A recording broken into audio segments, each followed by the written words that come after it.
Pure double engine सरकार है जो सेंट्रल गवर्नमेंट है, यहाँ है। We have mostly welcomed it. हम आपके साथ चल रहे हैं सर। आप मास्टर प्लान को अगर कोई नुकसान नहीं पहुंचा रहा हो तो उसको रेगुलाइज करने का एक प्रावधान लाना चाहिए। गवर्नमेंट को भी कम से कम 2-3 हजार करोड़ का आमदनी होगा और पूरा का पूरा जो केस है उसका सारा का सारा निपटारा हो जाएगा। बहुत कम टाइम लगना चाहिए अप्रूवल्स में, हर एक अप्रूवल में, चाहे वो नक्शा पास होने से लेके रेरा तक, जहाँ जहाँ से मिल रहा है हम लोगों को। सिंगल विंडो सिस्टम की बात हमेशा होती आई है। हम लोगों को उम्मीद है कि इस बार कम से कम हो जाए। आम बिहारी आदमी मकान नहीं खरीद सकता, मेरे यहाँ तो नहीं खरीद सकता, हम दूसरे की नहीं कह सकते। बड़े इन्वेस्टर आ जाएंगे सर, लेकिन वो इन्वेस्टमेंट लाएंगे और इन्वेस्टर्स लाएंगे, वो यहाँ के लोगों को मकान नहीं देंगे। आ गया टाटा, आ गया रिलायंस, आ गया अडानी जी हैं ही पहले से, गोदरेज है। कोई ऐसा बड़ा ग्रुप नहीं है जो रियल एस्टेट में नहीं आ गया हो। अगर ये ग्रुप आ जाएंगे तो आम बिहारी को मकान नहीं मिलेगा। आम बिहारी को मकान हम ही दे सकते हैं। हम तब देंगे जब हमारा जो इन्वेस्टमेंट है वो इन्वेस्टमेंट कम दिन का हो। रेट ऑफ इंटरेस्ट इतना ज़्यादा है, नेगेटिव है। हम लोगों का जो इंडस्ट्री है उसको बैंक्स ने भी नेगेटिव लिस्ट में डाल रखा है। हमको जल्दी से फाइनेंस नहीं मिलता है। फाइनेंस मिलता है तो जो 8% पे किसी और सेक्टर को मिल रहा है वो हमको 12% पे मिलता है। कार्यक्रम का जो मकसद है प्रभात खबर का, वो बिहार के लिए बहुत ही महत्वपूर्ण है। आने वाले समय में बिहार में रियल एस्टेट की बहुत बड़ी भूमिका होगी और जिस तरह से जमीन, अब तो जैसे कि डॉलर और सोना की बात होती है, तो जमीन की भी स्थिति धीरे धीरे बिहार में मुझे लगता है जैसा कि वही होता जा रहा है। If you can sell the refrigerator in the valley of Kashmir, that means you can create the needs of the people, you are a good seller. कोई भी शहर चले जाइए तो हमको लगता है कम से कम 10% बायर तो बिहार के ही लोग हैं। बेंगलोर में हैं, नोएडा में हैं, गुड़गांव में हैं या अन्य सिटी में हैं। कि लंगड़ा अभियान और माला पहनाओ अभियान का अभी थोड़ा बहुत शुरुआत हुआ है। तो ऐसे परिस्थिति में अपराधियों के बीच एक डर का माहौल तो जरूर बना है। क्या है, अफोर्डेबल हाउसिंग की बात है। तो इन सब समस्याओं के लिए सरकार वही अच्छा होता है जो समाज में अलग अलग तरह के काम करने वाले लोगों का सुझाव भी लेता है। राजस्व विभाग को वैसे भी काल कोठरी का विभाग कहा जाता है। बड़ी बदनामी। पाप को धो डालो, क्योंकि भ्रष्टाचार का पैसा मिठाई के तरह आता है लेकिन शरीर फाड़ के ही निकलता है। माननीय मंत्री श्री दिलीप जायसवाल जी का स्वागत करते हैं। बतौर स्पेशल गेस्ट आप पधार चुके हैं जी, बहुत बहुत धन्यवाद। अब कार्यक्रम की विधिवत शुरुआत करते हैं। सबसे पहले तो माननीय मंत्री दिलीप जायसवाल जी का स्वागत है। आप सभी एक जोरदार तालियों के साथ मंत्री जी का स्वागत करें। प्रभात खबर के business head, Bihar business head Shri Shyam Bathwal ji से अनुरोध करता हूं कि वो मंच पे आएं और मंत्री जी का साल और बुके देके स्वागत करें।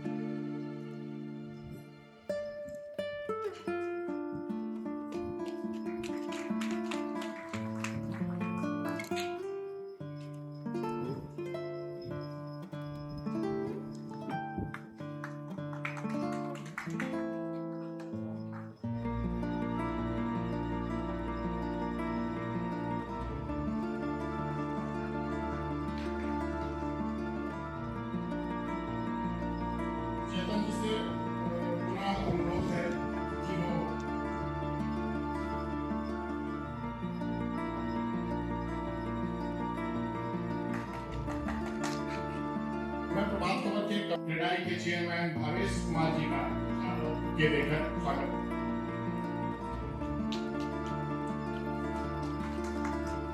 मैं प्रभात खबर के बिहार एडवोकेट से अनुरोध करता हूं कि वो पूर्व अध्यक्ष भारत के पुलिस एसोसिएशन के अध्यक्ष विष्णु चौधरी जी का के देकर स्वागत।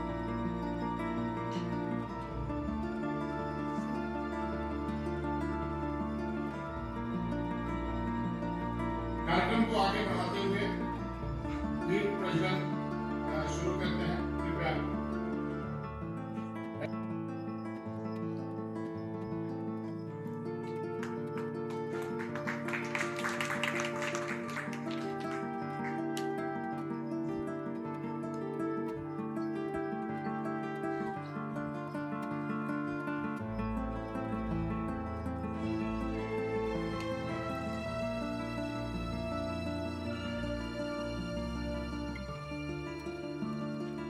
तो पर्पस है कि बिहार में शहरीकरण, जिसके बारे में हम लोग पहले चर्चा कर रहे थे, शहरीकरण की रफ्तार के साथ साथ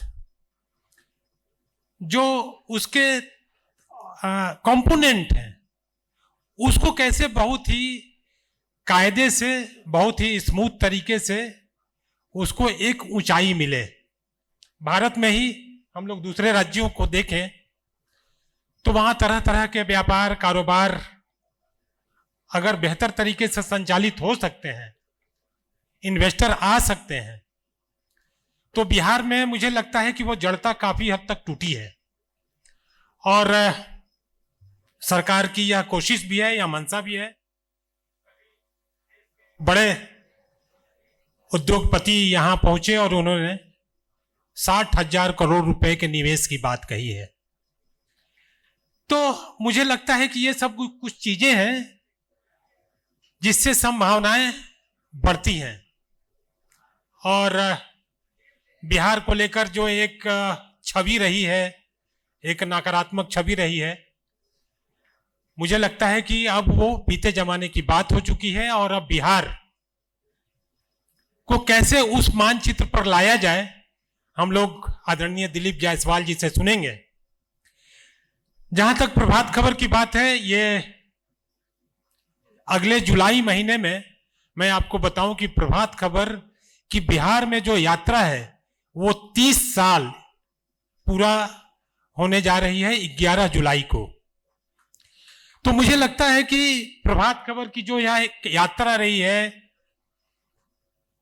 बिहार को कैसे हर मोर्चे पर सशक्त किया जाए, इसमें हम दावा तो नहीं करते हैं, लेकिन एक छोटी सी कोशिश जरूर रही है। चाहे वो अर्थव्यवस्था का सवाल हो, चाहे आम आदमी से जुड़ा हुआ प्रश्न हो, रोजगार का सवाल हो, सरकारों के गवर्नेंस का सवाल हो, इसको अनेक विद्वानों से, देश भर के अनेक विद्वानों से उनकी राय, उनकी टिप्पणियां, उनका नजरिया प्रकाशित किया, ताकि जो नीति निर्धारित करने वाले लोग हैं, जो सरकार है, वह उसके जरिए बिहार को एक रास्ते पर ले जाए। हम अभी भी देखते हैं, नीति आयोग की रिपोर्ट का अगर हम लोग देखें तो बहुत सारे मानकों पर बिहार अभी भी पीछे है। लेकिन एक कोशिश अगर जहां दिखती है, मुझे लगता है परिणाम भी वहीं पर आएंगे।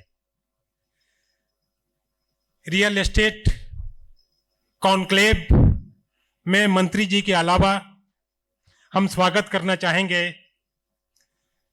क्रेडाई बिहार के चेयरमैन भवेश कुमार जी का। हम स्वागत करना चाहेंगे former vice president builders association के मणिकांत जी का। Member core management team CREDAI के हैं नरेंद्र कुमार जी, हम उनका स्वागत करना चाहेंगे। और CEO smart city Mohammad Shamshad sahab, हम उनका स्वागत करना चाहेंगे। बुलाना चाहेंगे क्रेडाई बिहार के भवेश कुमार जी को। Shri Dilip Jaiswal ji, land reforms and revenue department, government of Bihar. Prabhat Khabar के इस मंच से मैं सभी लोगों का धन्यवाद भी देता हूं आने के लिए। और एक्सपेक्टेड थे कि यूडीएसडी मिनिस्टर भी आते तो हम लोग टेक्निकल एस्पेक्ट में जाते। अभी हम लोग बड़ी चर्चा कर ही रहे थे।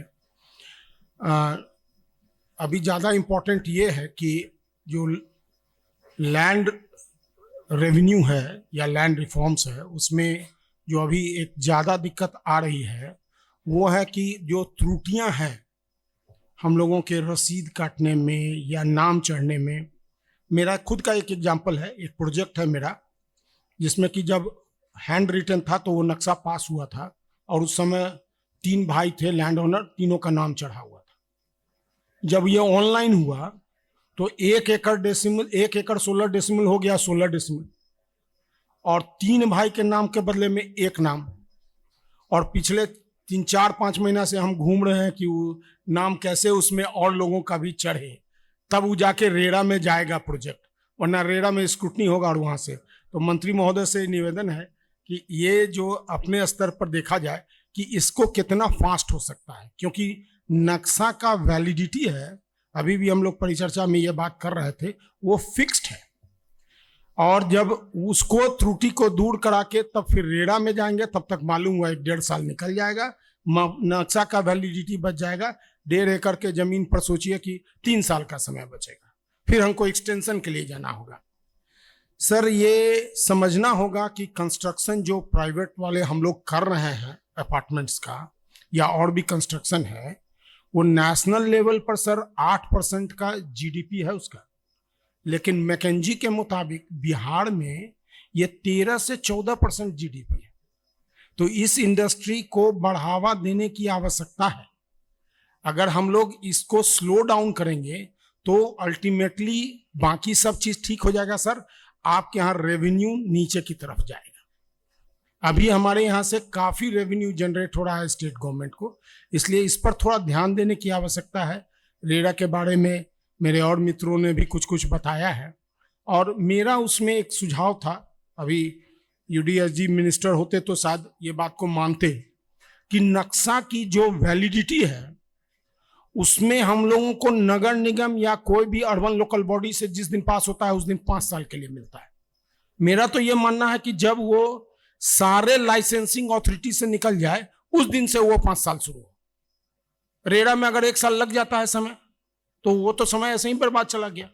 तो वो नक्शा पास हुआ क्या हुआ उससे कोई फर्क तो पड़ता नहीं है, समय तो निकल जाता है। तो ये सारा बहुत सारा चीजें हैं जो कि हम लोग देखते हैं और समझते हैं, लेकिन सर सरकार के लेवल में इसमें कहीं ना कहीं सरकार को भी करना पड़ेगा। अभी कितना बढ़िया है, प्योर डबल इंजन सरकार है जो सेंट्रल गवर्नमेंट है यहाँ है। We have mostly welcomed it. हम आपके साथ चल रहे हैं सर, आप हमारे साथ चलिए। इस जो सो कॉल्ड इंडस्ट्री है कंस्ट्रक्शन इंडस्ट्री, ये कहीं ना कहीं कुछ नाम कमाए। अभी बढ़िया आया हुआ है 11 सैटेलाइट टाउन बनाना है, उसमें मेजर प्लेयर हम लोग हैं सर। तो हम लोग अगर जीवित रहे अगर आपके रेजिम में, तब तो उस 11 शहर का कोई ना कोई उस सैटेलाइट टाउन का कोई भविष्य या उसका एक शेप नजर आएगा। सो हम लोगों को थोड़ा बहुत हल्का भी आपके तरफ से अगर मदद मिला तो हाउसिंग की जितनी बड़ी समस्या है, जितना डेंसिटी ऑफ पॉपुलेशन हमारे यहाँ है बिहार में और पॉपुलेशन का एक्सप्लोजन है, एक न एक दिन सर घूम फिर के, क्योंकि सरकार की तरफ से कोई मकान नहीं मिलता है, हाउसिंग बोर्ड का एक भी मकान पिछले बता दीजिए वर्षों वर्षों हो गया होगा। जो भी है प्राइवेट प्लेयर्स है, जमीन इतनी महंगी हो गई है कि फ्लैट ही आदमी खरीद सकता है, जमीन खरीद के अपना मकान बनाना नेक्स्ट टू इम्पॉसिबल। सो सरकार से हम लोग की काफ़ी अपेक्षाएं हैं, और प्रभात खबर से हमको बोला गया बड़ा संक्षेप में बोला जाए, बोलने के लिए बहुत सारा चीज़ है, लेकिन ठीक है मैं यहीं पर अपने शब्दों को विराम देता हूँ। धन्यवाद। हम अपने अगले वक्ता को बुलाएं, लेकिन इसके पहले कि इस कार्यक्रम में हम आभार जाहिर करना चाहेंगे। टाइटल स्पॉन्सर्स हैं हमारे मुंडेश्वरी ग्रुप, हम उनका स्वागत करते हैं। पावर्ड बाय है Shwas green infra project private limited. In association with हैं हमारे बहुत सारे partner, Kumar Buildcon, Vastu Vihar, Ummeed builder and construction private limited, Om Sai group, और हमारे पार्टनर्स हैं eastern state, Satyameva group, Anshul homes. हम आप सबका भी तहे दिल से शुक्रिया अदा करते हैं कि आपने प्रभात खबर कॉन्क्लेव में अपनी भूमिका अदा की। आपका स्वागत, आपके प्रति आभार। अब हम अपने अगले वक्ता श्री नरेंद्र कुमार जी को बुलाना चाहेंगे। नरेंद्र जी लंबे समय से इस कारोबार से जुड़े हुए हैं और वो मेंबर हैं, कोर मेंबर मैनेजमेंट टीम के, जो नेशनल लेवल पर है क्रेडाई उसके। तो नरेंद्र कुमार जी, आपका स्वागत है, आप आए और अपनी बात रखें प्लीज। नमस्कार। माननीय मंत्री भूमि सुधार विभाग श्री दिलीप जायसवाल जी तथा मंच पर उपस्थित और मंच से नीचे बैठे हुए सभी लोगों का स्वागत है। खासकर रामलाल खेतान जी का स्पेशल, हमारे अध्यक्ष बिहार इंडस्ट्री एसोसिएशन के।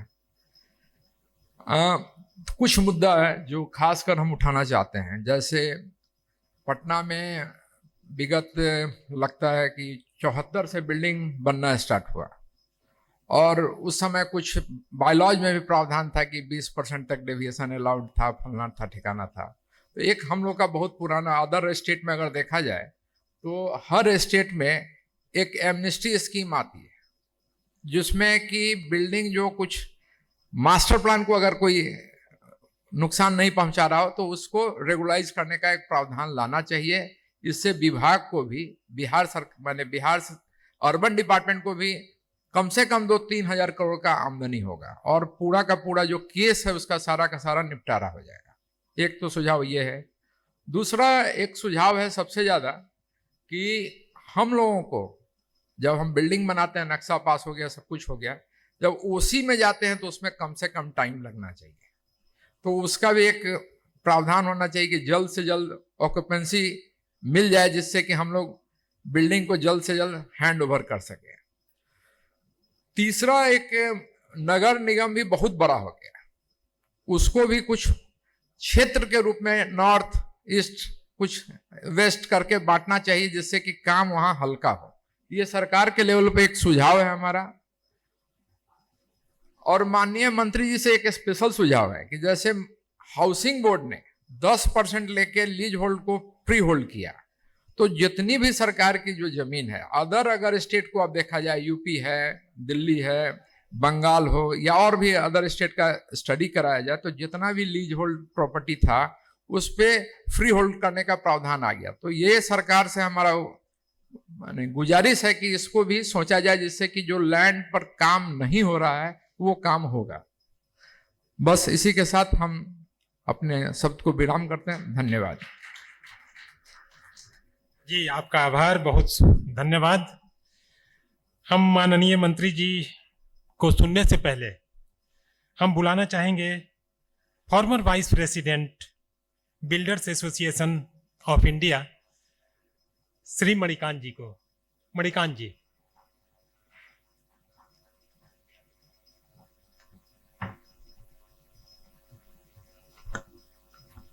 आज की मुख्य अतिथि माननीय मंत्री दिलीप जायसवाल जी, हम लोगों के अभिभावक और डॉक्टर हैं, बिजनेसमैन हैं, पुराने नेता हैं। आज इनके समक्ष अपनी बातों को रखने का सौभाग्य मिल रहा है, इसके लिए मैं प्रभात खबर को धन्यवाद देता हूं। सर, हम लोगों का बहुत छोटा छोटा सा डिमांड्स है जिसको आपके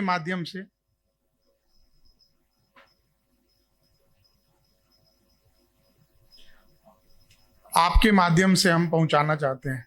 तो हमको लगता है कि बहुत अच्छा मंच है जिसमें हम आपको बताएंगे तो ये बात मंत्रिमंडल तक और कंसर्न लोगों तक पहुंच जाएगी।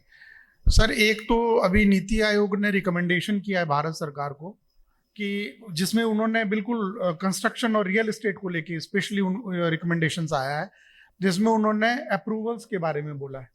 बहुत कम टाइम लगना चाहिए अप्रूवल्स में, हर एक अप्रूवल में, चाहे वो नक्शा पास होने से लेके रेरा तक। इवन उन्होंने रेरा के लिए जो अब रेरा का, क्योंकि अब आउटकम्स आना शुरू हुआ है, रेरा बहुत रिसेंट आया ना, 16 में आया, 17 में बिहार में लागू हुआ, तो उसका जो आउटकम्स आ रहा है वो नेगेटिव साइड जा रहा है। तो उसके लिए भी उन्होंने रिकमेंडेशंस दिया है कि रेरा में भी मतलब वो एक लाइसेंसिंग एजेंसी नहीं बन जाए। तो वैसे ही हम लोग चाहते हैं कि जो पहले से भी जहाँ जहाँ से मिल रहा है हम लोगों को अप्रूवल्स मिल रहा है, उन सब के लिए सिंगल विंडो सिस्टम की बात हमेशा होती आई है। हम लोगों को उम्मीद है कि इस बार कम से कम हो जाए। बात होती है लेकिन होता नहीं है। बहुत अप्रूवल्स है सर, इतना अप्रूवल्स बढ़ गया है, रेट ऐसे ही बढ़ा हुआ नाप शनाप। आम बिहारी आदमी मकान नहीं खरीद सकता, मेरे यहाँ तो नहीं खरीद सकता है, हम दूसरे की नहीं कह सकते। मतलब ये क्या है, कहाँ हम लोग जा रहे हैं? अभी मान लीजिए कि हम लोग अभी जो टाउनशिप की बात कर रहे हैं, बाहर के लोग, अभी नरेंद्र जी ने बोला बाहर के लोग, बड़े इन्वेस्टर आ जाएंगे सर, लेकिन वो इन्वेस्टमेंट लाएंगे और इन्वेस्टर्स लाएंगे, वो यहाँ के लोगों को मकान नहीं देंगे। बात समझिएगा। जैसे आज की डेट के अंदर नोएडा में, हम लोग नोएडा में भी काम किए, हम लोग एनसीआर में काम किए, गाजियाबाद में काम किए, वहां इन्वेस्टर से ये इंडस्ट्री चल रही है। लेकिन उनके साथ एक प्लस पॉइंट है कि दिल्ली में आने वाले लोगों की संख्या पूरे देश से है, बिहार में ऐसा कुछ नहीं है। लेकिन क्या होगा कि एक बार इन्वेस्टर्स बाहर का भी आ जाएगा, यहाँ इन्वेस्टमेंट कर देगा, फ्लैट्स खरीद लेगा, उस फ्लैट को वो फिर मुनाफा लेके बड़े उस पर बेचेगा। आज कोई ऐसा ग्रुप नहीं सर, बिड़ला आ गया, टाटा आ गया, रिलायंस आ गया, अडानी जी हैं ही पहले से, गोदरेज है, कोई ऐसा बड़ा ग्रुप नहीं है जो रियल एस्टेट में नहीं आ गया हो। अगर ये ग्रुप आ जाएंगे तो आम बिहारी को मकान नहीं मिलेगा। आम बिहारी को मकान हम ही दे सकते हैं। हम तब देंगे जब हमारा जो इन्वेस्टमेंट है वो इन्वेस्टमेंट कम दिन का हो। रेट ऑफ इंटरेस्ट इतना ज़्यादा है, नेगेटिव है। हम लोगों का जो इंडस्ट्री है उसको बैंक्स ने भी नेगेटिव लिस्ट में डाल रखा है। हमको जल्दी से फाइनेंस नहीं मिलता है। फाइनेंस मिलता है तो जो 8% पे किसी और सेक्टर को मिल रहा है वो हमको 12% पे मिलता है, बहुत मुश्किल से। कोलेटरल हमको बहुत ज़्यादा देना है। कहने का मतलब ये है कि इस इंडस्ट्री के अंदर बहुत हिकअप्स हैं, उनको दूर करने के लिए कुछ इनिशिएटिव्स लेना होगा। आपके डिपार्टमेंट्स की तरफ से आप आए हैं तो हम लोगों को बहुत उम्मीद है कि बहुत सारी चीज़ें स्मूथ हो जाएगी जो अभी नहीं है। लेकिन ठीक है, ऑनलाइन हुआ है तो टाइम तो थोड़ा लगेगा, हम लोग नहीं कहेंगे, क्योंकि यहाँ पे लैंड रिफॉर्म्स हुआ ही नहीं तो कि एक दिन में कोई चीज़ चेंज हो जाए। बट वो उतनी बड़ी प्रॉब्लम नहीं जितनी बड़ी और अदर प्रॉब्लम्स हैं। हम लोगों को रियल एस्टेट को बहुत बूस्ट देना है। आज भी बिहार में सर पटना छोड़ के रियल एस्टेट कहीं नहीं है। कहने के लिए आप कुछ भी कह लीजिए, लेकिन कहीं नहीं है। जबकि हम लोगों को सैटेलाइट टाउनशिप की बात कर रहे हैं। अब छपरा में अगर टाउनशिप बनेगा तो छपरा में खरीदार कौन होगा, इसको बहुत ध्यान देना पड़ेगा। ऐसा नहीं हो कि हम लोग इस चीज को लाने से पहले जो परिकल्पना हम लोगों की है वो फेल कर जाए। तो इसलिए हमारा ऐसा मानना है कि इन चीजों को बहुत सिंपैथेटिकली देखा जाएगा। ये एक आम बिहारी की आवाज है और एक आम बिहारी के लिए। Thank you so much sir. Thank you. बहुत बहुत धन्यवाद। मैं सबसे पहले आप लोगों का यहाँ आभार व्यक्त करना चाहूँगा, जितने भी आए हुए विशिष्ट अतिथिगण और हमारे क्रेडाई चैप्टर से भी हैं और बाकी प्रभात खबर के जो अधिकारीगण सारे हैं। चलिए, ये मौका एक अच्छी चीज़ है कि कम से कम आप विचारों का आदान प्रदान करते हैं इसी बहाने, और एक रेलिवेंट भी है आज का कि शहरीकरण से रिलेटेड। तो जरूर हम अपने भी विचार रखेंगे। अगर कोई भी वैसी चीज़ होगी तो मैं उस पर बोलूँगा। एक चीज़ मैं पटना के संदर्भ में काफ़ी सालों से कहता आया हूँ, शायद 1-2 साल से उस पर नज़र सरकार की भी गई है और लोगों ने भी उसे सराहा है। वो चूंकि पटना की बनावट ऐसी है कि पटना को आप देखते होंगे, पटना के उत्तर में सालों से गंगा है, और जो भी स्ट्रेच है पटना का फ्रॉम ईस्ट टू वेस्ट, कुदरती रूप से आपको एक ऐसा साधन मिल रहा है आवागमन का या माल ढोने का, जो आप अगर पूरी तरीके से एक्सप्लॉइट किया जाए, उसको यूज किया जाए, तो एक बहुत ही सस्ता सोस्ता पोल्यूशन फ्री वो माध्यम हम लोग उसको विकसित कर सकते हैं, जो शहर के विकास में हर तरीके से उसका बहुत बड़ा योगदान हो सकता है। ये बनावट कुछ ही शहरों को मिलती है कुदरत के द्वारा, जो कि आपके पटना को या हमारे पटना को मिली भी है। तो इस पर अगर सही ढंग से काम किया जाए तो बहुत ऐसे ट्रांसपोर्टेशन के अलावा बहुत ऐसे क्षेत्र विकसित होंगे जिसकी कि मतलब भविष्य उसका बहुत ही अच्छा होगा, पटना को एक नया स्वरूप मिलेगा। तो अभी किसी साथी से मैंने इस बात को भी चर्चा किया था कि इस पर फोकस करने की जरूरत है। दूसरा था एक उस पर भी अगर हम लोग बिहार की बात आती है तो सबसे पहले दिमाग में ये आता है कि यहाँ पर, जैसे अभी इन्होंने भी बताया कि तो बहुत सारे चेंजेस इस समय, सभ्यताएं आई, ये आई, तो एक चीज मैं कहना चाहूंगा कि बिहार के साथ जो हमारा रिलीजन का संबंध है वो भी बहुत ही प्रगाढ़ संबंध है। कहने के लिए यहाँ हिंदुइज्म के भी एक से एक सेक्ट मौजूद हैं, बहुत पुरानी, अगर अच्छे यहाँ पर मंदिर हैं, विष्णुपद मंदिर सीता जी का है। उसके अलावा बुद्धिज्म का भी आप कह लें कि सेंटर जो है वो बिहार ही बनता है। जैनिज्म, तो अगर जो हम लोग आप समझ रहे होंगे रिलीजियस टूरिज्म की दृष्टि से अगर बिहार को बांटा जाए और उस पर काम किया जाए तो वो एक बहुत बड़ा हमारे टूरिज्म को यहाँ पर काफ़ी अच्छा उसमें एक कह लें कि इतना बढ़ावा मिलेगा और इकोनॉमी आप सोच भी नहीं सकते हैं कि कहाँ पर ये इकोनॉमी जाएगी बिहार की।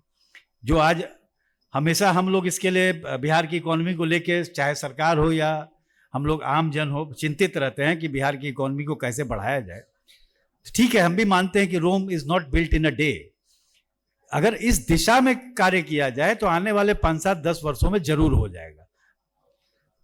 तो ये भी मैं अपनी बात एक रखना चाह रहा था और काफी समय से इस बात को मैं अलग अलग फोरम पे कहता भी जा रहा हूं कि इस पर अगर सही ढंग से काम करके उस तरह से प्लान करके किया जाए तो ये एक अच्छा ग्रोथ होगा बिहार के लिए। धन्यवाद। बड़ा इंडस्ट्री का रूप ले चुका है।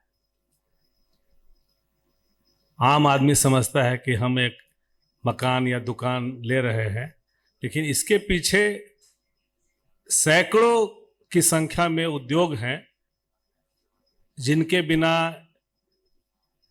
ये व्यापार आगे नहीं बढ़ सकता है। और हर काम में कहीं भी उसका अंत नहीं है, उसकी अच्छाइयों का, उसके सुख सुविधा बढ़ाने का। और अभी बिहार सरकार भी इस क्षेत्र में काफ़ी काम करने जा रही है। अभी बिहार में 11 बड़े मेगा टाउनशिप का अनाउंसमेंट हुआ है। सरकार भी बहुत बड़े बड़े इंफ्रास्ट्रक्चर का काम कर रही है और कमियां और खूबियां हर जगह हैं। जहां काम होता है वहीं उसमें खामियां भी होती हैं। हमारे जो सदस्य हैं हमारे इंडस्ट्री एसोसिएशन के, उनकी ये शिकायत रहती है कि भाई जो पीएमसी है वो पहले से तो बहुत अच्छा हुआ है, लेकिन अभी भी वहाँ बहुत सारी कमियां हैं। जो केसेस का सुनवाई पीएमसी में होता है वो सालों साल तक उस पर कोई भी सुनवाई नहीं होती है। तो हम लोग को यही कहा जाता है कि भाई जो सक्षम उसके अधिकारी हैं उनके पास समय नहीं है, उस कारण बहुत सारे काम लंबित रहते हैं, वो केस की सुनवाई नहीं करते हैं। सरकार को इस पर ध्यान देना चाहिए। लोगों का अभी जो भी यहाँ बिल्डर हैं उनको सोलर का उपयोग जरूर करना चाहिए। ये सोलर कंपलसरी होना चाहिए हर बिल्डिंग पे। ये इसका भविष्य है। ये आज जो सोलर लगता है इसका 25 साल का हम मान के चलते हैं कि ये 25 साल इसमें कुछ नहीं होगा। और सौर ऊर्जा जो है एक तरह का बिल्डिंग के लिए बहुत कंपल्सन है, ये एकदम होना चाहिए। और जो साथ साथ आप लोगों को इसके जो विनिर्माण में जो सामग्रियां लगती है उसके उद्योग लगाने पर भी विचार करना चाहिए। बहुत सारी चीज यहाँ बन रही है, आगे और भी चीजें बनने के लिए आएगी। इस कार्यक्रम की सफलता के लिए मैं अपनी शुभकामना देता हूं। धन्यवाद। धन्यवाद प्रभात खबर का जो उन्होंने एक कॉन्क्लेव ऑर्गेनाइज किया है जहां जो भी स्टेक होल्डर हैं आपको टाउनशिप डेवलपमेंट को लेके या जो अर्बन जिसका हम लोग का मेन एक एम है बिहार में कि हम लोग अर्बन परसेंटेज को बढ़ाएं, वो सारे स्टेक होल्डर हमको लगता है यहाँ पे हैं। उनमें से एक हम लोग भी हैं, पटना नगर निगम की तरफ से हम एक सामूहिक रूप से हैं। तो सबका सबसे पहले आने के लिए सबसे पहले धन्यवाद और प्रभात खबर को भी बहुत बहुत धन्यवाद। दो चार चीज़ें जो सामने अभी आया ही हूँ, तो एक तो सबसे पहले जो भी कह रहे थे, मैं उनका नाम नहीं जानता, कि कुछ केसेस चल रहे हैं पीएमसी में जो लंबे समय या लंबे अंतराल तक चलता है। उसके बारे में यही कहेंगे कि जितना भी जल्दी हम लोग चाह रहे हैं, कि हम लोग भी चाहते हैं कि हमारे यहाँ पेंडिंग नहीं हो, हमारी भी पेंडेंसी हमारी परफॉर्मेंस को दिखाती है, तो हम लोग भी यही चाहते हैं कि भाई की पेंडेंसी जल्द से जल्द ख़त्म हो। पर ये जो ज़मीन जगह का विवाद है और जो भी कागज़, क्या कि एक आबादी है तो एक परिवादी भी होगा, तो दोनों तरफ से जो कागज़ पत्तर आता है या जो भी कागज़ एक तरफ से आता है तो उसका कटाक्ष दूसरे तरफ से आता है, तो ऑब्वियसली जो डिसीजन मेकिंग होता है वो बहुत, हमको लगता है कि ट्रांसपेरेंट और क्लियर रखने के लिए कि जो ऑर्डर आए वो स्पीकिंग ऑर्डर हो, उसके लिए थोड़ा सा टाइम लग जाता है। तो इसके लिए ये रहेगा कि हम लोग आपका जो कंप्लेंट है उसको हम लोग जल्दी सुनेंगे। बस ये भी रहेगा आपके तरफ से कि जो भी वादी या परिवादी है और उनको भी यदि आप किसी भी पक्ष से हो तो उनको कहिएगा कि जो कागज़ या जो भी डॉक्यूमेंट्स ऑफिस में जमा करते हैं वो क्लियर होगा तो जो फैसला जल्दी होगा। तो हमारे तरफ से यही अपील रहेगा कि जो भी डॉक्यूमेंटेशन हो उसको क्लियर कराइएगा तो जल्दी से आएगा। आगे है नक्शा पास करने को लेके, तो नक्शा पास करने का भी एक हम लोगों ने एक बहुत सरल सा तरीका रखा है। बजाते हम लोगों ने उसको ऑनलाइन एक पोर्टल से ही रखा है। बहुत बार सुनने को मिलता है कि किसी ने कुछ कह दिया, किसी ने कुछ मांग लिया, किसी ने कुछ कह दिया, ये कंप्लेंट बार बार आते रहता है। तो हम लोगों ने उसके लिए एक ऑनलाइन पोर्टल ही रखा है कि जहां आप अप्लाई कीजिए, जहां ऑनलाइन ही फीस जमा होती है और एक निर्धारित तिथि के अंदर जो है आपको नक्शा जो है वो बन जाता है, तो आपको इन्फॉर्म भी हो जाता है कि भाई आपका नक्शा तैयार है, आइए और कलेक्ट करके लेके जाइए। इसके लिए एक डेडिकेटेड सेल भी है नगर विकास की तरफ से। हम लोगों को जो टाउन प्लानर है उनका भी आपको पदस्थापन किया गया है पीएमसी में। तो ये भी एक प्रोसेस है कि आपको नक्शा जल्द से जल्द मिले। बस प्रॉब्लम उसमें भी वही है कि जब आप पटना शहर में आते तो यहाँ पे कंट्रोवर्शियल नहीं हो, लेकिन फिर भी एक ये है कि ज़मीन का जो कागज़ है सबके पास वो अपने आप में उलझा हुआ है। आज की एक वाक़या बताता हूँ आपको कि अभी हम लोग बुद्धा कॉलोनी में अतिक्रमण हटा रहे थे, तो वो ज़मीन पटना नगर निगम को 1983 में हमारे पास एक्विजिशन करके हमको दिया गया। वो अतिक्रमित है, किन्हीं के पास वहाँ कागज़ है कि 1980 में उनके परदादा को मिल गया था या उनके एक्विजिशन कर लिया था, वो कागज़ भी वैलिड है। हमारे पास जो है कि भाई कि वो पीएमसी के लिए एक्वायर हो चुका है 1983 में। अब इस परिस्थिति में आप बताइए कि नक्शा कैसे पास होगा? तो जहाँ पे भी ये विवाद होता है, और ऑब्वियसली पटना जितना डेवलप हो रहा है, जितना बड़ा हो रहा है, ये विवाद बढ़ता जा रहा है। तो हम लोग भी कोशिश कर रहे हैं कि एक ऑप्टिमम सॉल्यूशन तक पहुंचे। इसलिए कुछ समय जाता है, लेकिन हम लोग ये चाहते हैं कि जो भी नक्शा पास हो वो कभी कंट्रोवर्शियल नहीं हो। मतलब आप पास करा गए फिर आप अगले दिन कंप्लेन करने आओगे तो हमारा नक्शा पास करना किसी काम का रहा नहीं।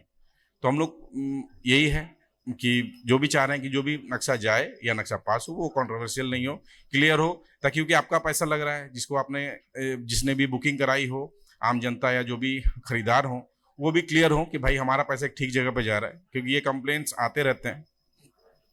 बाकी मूलभूत सुविधाएं की बात है तो जो भी अपार्टमेंट्स या जो भी टाउनशिप बन रहा है पटना नगर निगम के क्षेत्र अंतर्गत, तो हम लोग कोशिश कर रहे हैं कि वहाँ पे रेगुलर जो सैनिटेशन वर्क है, हमारी गाड़ियाँ हैं, हमारा जो लार्विसाइडल या जो सैनिटेशन वर्क है, जो फॉगिंग का छिड़काव है या जो भी है कि बेसिक एमिनिटीज़ आपको मिलते रहे।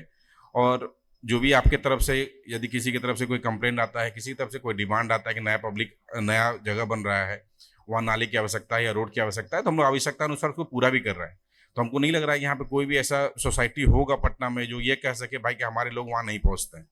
यदि नहीं पहुँच रहे हैं तो हमको लगता है कि ये दोनों तरफ से है कि आप हमको नहीं बताएंगे तो हमको पता नहीं होगा कि लोग पहुँचे या नहीं पहुँचे, लेकिन यदि कंप्लेंट्स आती है तो हम लोग वहाँ जाते हैं। बाकी ये जो भी कॉन्क्लेव हुआ है, हम लोग का है कि भाई पीएमसी आपके साथ हमेशा है, आपके सुख दुख में भी आपके जो प्रोसीजर है, जो प्रोटोकॉल है, उसके अनुसार हम लोग आपके साथ हैं।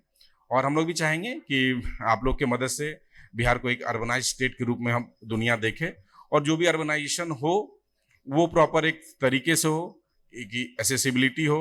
हमने देखा है कुछ ऐसा जगह पे बन गया है जहाँ एसेसिबल होने में टाइम लग जा रहा है।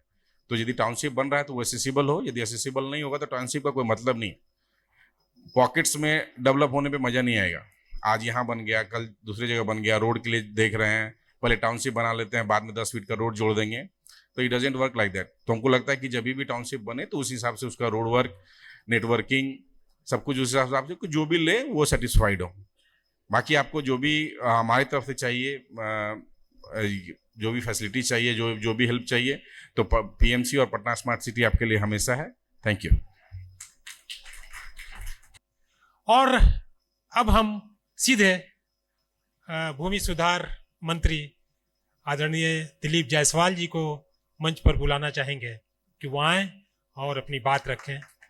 आज के प्रभात खबर के द्वारा आयोजित रियल इस्टेट कॉन्क्लेव में हमारे बीच श्री अजय कुमार जी, जो प्रभात खबर के संपादक हैं, श्री नरेंद्र सिंह जी, क्रेडाई के पूर्व अध्यक्ष, श्री मणिकांत जी, बिल्डर एसोसिएशन ऑफ इंडिया के वाइस प्रेसिडेंट, श्री भवेश जी, क्रेडाई बिहार के चेयरमैन, श्री विष्णु चौधरी जी आर्किटेक्ट हैं, श्री श्याम जी बिजनेस हेड प्रभात खबर हैं, श्री रामलाल खेतान जी एवं प्रभात खबर के समस्त टीम के सदस्यगण, उपस्थित सभी हमारे रियल इस्टेट के सम्मानित प्रतिनिधिगण।